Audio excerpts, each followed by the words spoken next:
Avec ses monuments, parcs, ponts et bâtiments anciens, Salaberry de Valleyfield regorge d'événements insoupçonnés.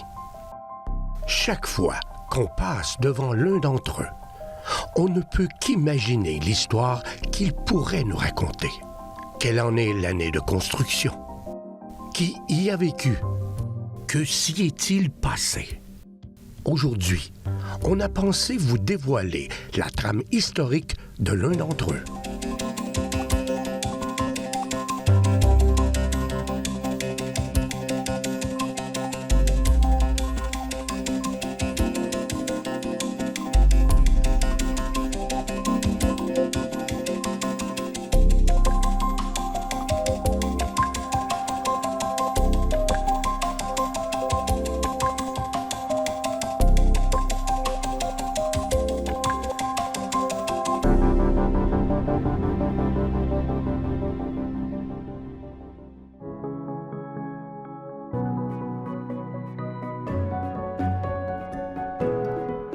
Doit-on dire séminaire, cégep ou collège de Valleyfield? De ces trois appellations usitées, deux d'entre elles le sont encore aujourd'hui, quelques 125 ans plus tard, en référence à cette vénérable institution d'enseignement.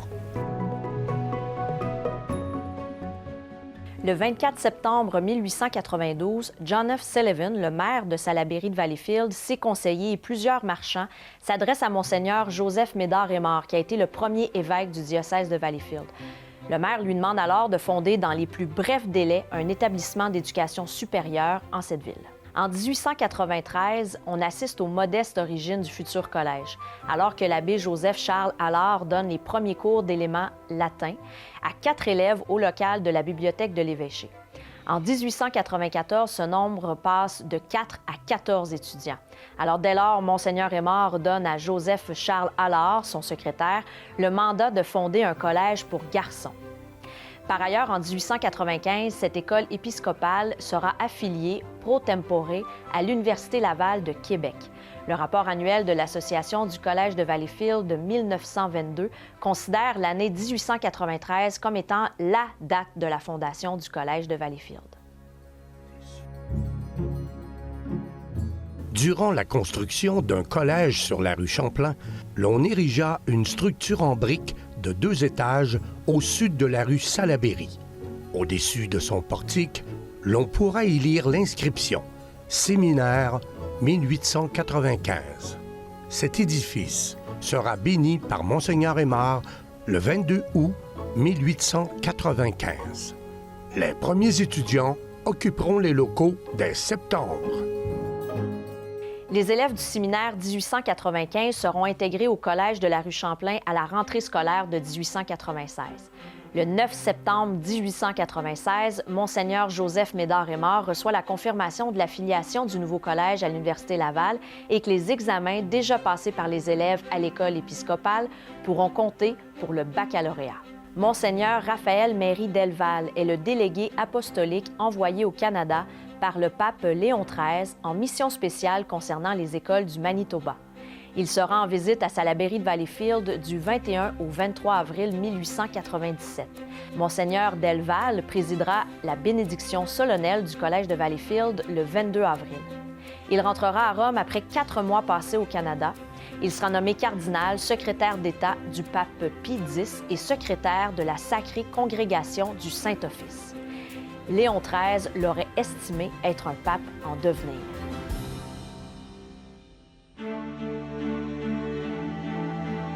Le Collège de Valleyfield dispensait ses cours de niveau primaire, le cours commercial et le cours classique.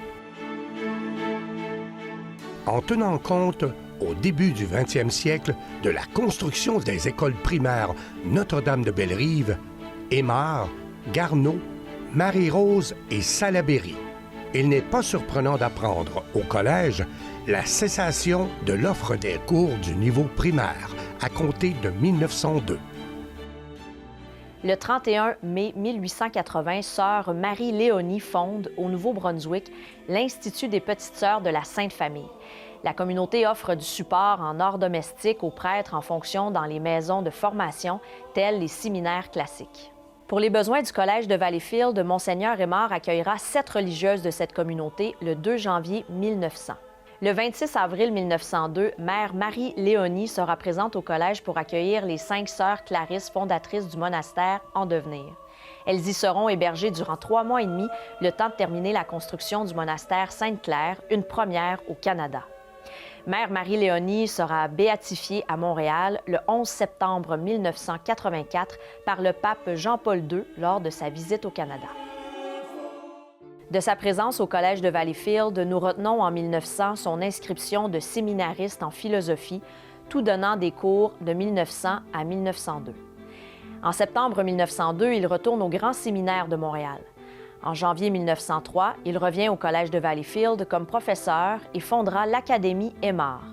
Lionel Groulx est ordonné prêtre par Monseigneur Aymar le 28 juin 1903. En 1905, il entreprend l'écriture de son Manuel d'histoire du Canada à l'usage des humanistes et des rhétoriciens, œuvre qu'il terminera en 1906. Il se rendra à Rome pour des études de doctorat en philosophie et théologie et reviendra en 1909 enseigner à nouveau au collège jusqu'en 1915. Lionel Groulx aura marqué notre histoire par ses enseignements et la caractérisation des enjeux sociaux et politiques du Canada français. C'est en 1980 que saint Thomas d'Aquin sera proclamé patron des universités, écoles et académies catholiques par le pape Léon XIII. Le 23 septembre 1904, les étudiants du collège de Valleyfield se rendent à la cathédrale Sainte-Cécile pour assister à la bénédiction de la statue de saint Thomas d'Aquin. La représentation du saint patron de cette institution reposera peu de temps après sur son socle en façade de l'établissement.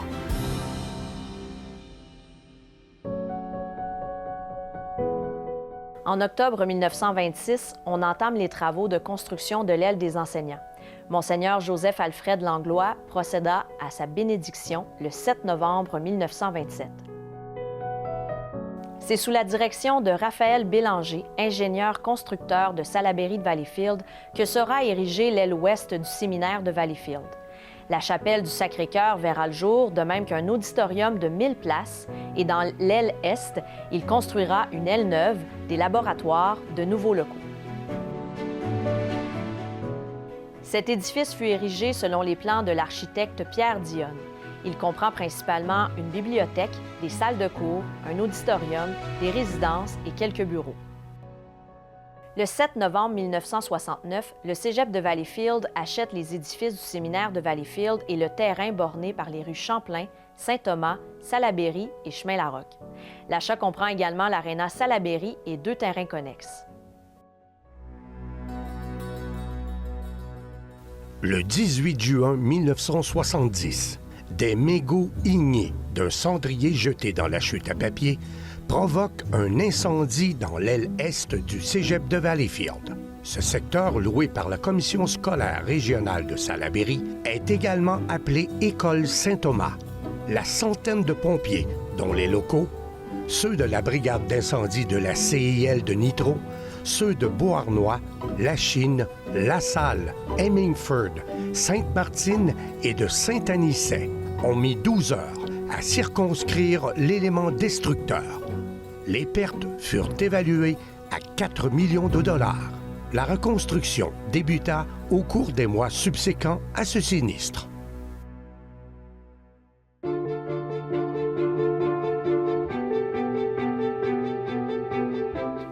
La bibliothèque du pavillon Beauchamp deviendra cafétéria. La cafétéria de l'aile est sera convertie en bibliothèque. La chapelle du Sacré-Cœur sera réaménagée en un lieu d'échange. Une radio et une coopérative étudiante y seront aménagées. L'endroit servira également de salle de spectacle au profit de la PME étudiante, le Café chez Rose, La Liberté. Les cours de tennis et les structures de balle au mur ont cédé le pas à des places de stationnement. Certains programmes offriront en dernière année des stages en milieu de travail. Le sport intercollégial, les activités parascolaires tant sportives que culturelles seront valorisées. L'auditorium du séminaire, devenu salle Albert Dumouchel, sera animé par Val Speck, un pionnier de la diffusion au Québec. Voici les identités visuelles au fil des ans. Le blason du Collège de Valleyfield pré-1925. Le blason du séminaire de Valleyfield de 1925 à 1967. La loi du 3 avril 1925, modifiant la charte de la corporation, changera le statut de l'établissement de collège à séminaire. Le logo du cégep, utilisé à compter de la fin des années 1960 jusqu'à 1998. Identité visuelle du collège de 1998 à 2021. Elle met de l'avant la préservation des traditions jumelée à l'esprit d'innovation et de jeunesse. Et l'identité visuelle du cégep dévoilée le 17 août 2021. Cette nouvelle signature graphique illustre le côté architectural de la maison d'enseignement tout en proposant des valeurs d'entraide et de partenariat évoluant dans un milieu d'inspiration.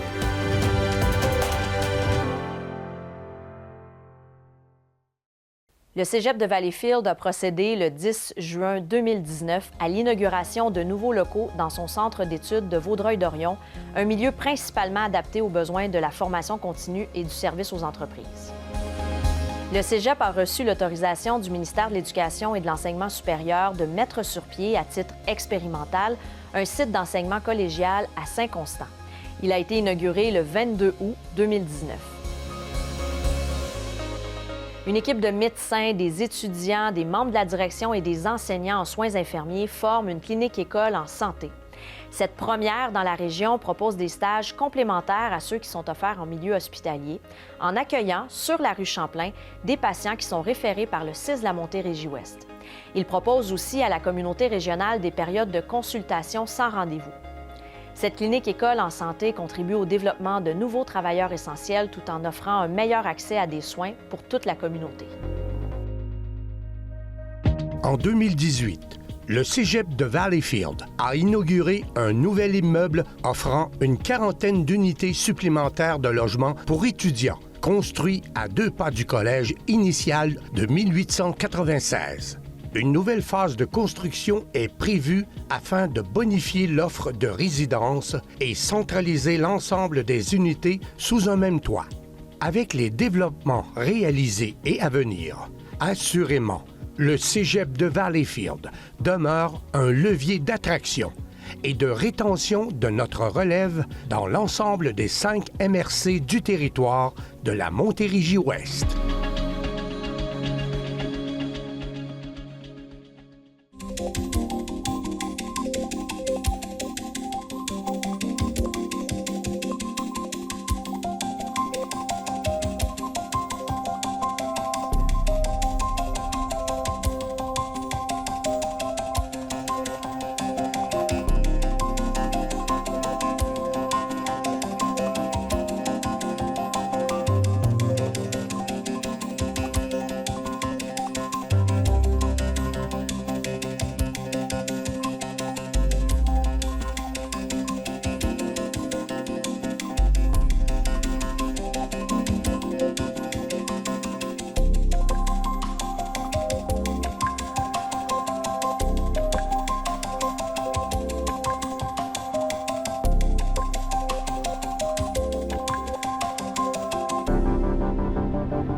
Cette émission d'Accès est appuyée par Cogeco et est rendue possible grâce à la collaboration de la communauté avec Nous TV.